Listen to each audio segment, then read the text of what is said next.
manifestation. Yes. Bali na consult na rin po ito kay SP. Ewan ko kung nabigyan si SP ng soft copy. Basta ako, binigyan ko lang kung sino gusto humingi, bigyan ko. Sino po mga gustong humingi? Ano ko na sabihin kung sino.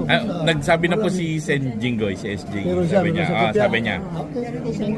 Pero hindi pa siya pumirma. Kailangan pa ko ba yung tanongin kung Sino binigyan pa? ko ng soft Senator copy Robin.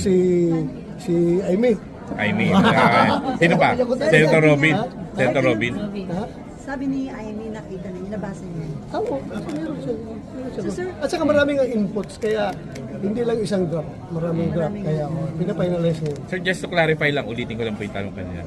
Kung pwede po sa position po ninyo, kung pwedeng i-dismiss yung impeachment complaint kahit walang trial yung Senate as an impeachment court. Basta, tingnan lang yung laman ng resolution, ha? Basta, once nandito na yung articles of impeachment, obligado kami na itakil yan. Hindi naman sinasabi na hindi itakil. Paano mag-dismiss kung hindi mo itakil yung articles of impeachment, di ba? So, Pero sir, di ba kayo, under consideration na din siya. pero sir, di po ba kayo confident na sa mga lawyers ni Vice President Sara Duterte? Confident ako, sobrang confident ako. so ba't kailangan O bakit kailangan pa po ipa-dismiss? why not let impeachment trial to... Proceed. Sabi ko nga, yung time ang pinag-usapan, o saan tayo kukuha ng time? Sige, kailan sinabi ni SP yung itatakil yan? 11. June 11. After June 11, pag 12, meron pa ba kaming... 20th Oh, 20th, pagtawid. 20th Congress. Pagtawid. My position dyan sa pagtawid is imposible. Bakit? Ha? Yung Based on unfinished my bill. readings, based on my research, and based on the legal opinions coming from experts, yun ang binabasehan ko. Mukhang malabo makakatawid. Yung binabanggit nyo na unfinished Oh, business.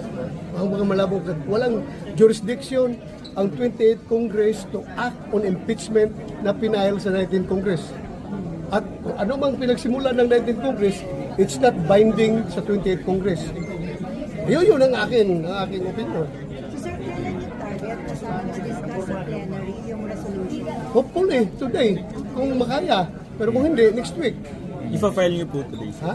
Sorry sir, ipa-file. Ipa-file niyo pa lang? Mapahal ko kung naayos na yun. Ngayon na At po. may mga saktong number na sa pumirma. Ano yung latest info niyo, sir? Ilan na yung nakapila? Secret. Secret pa. Thank you, sir. Thank you. Basta more than one. More than one. More than one na.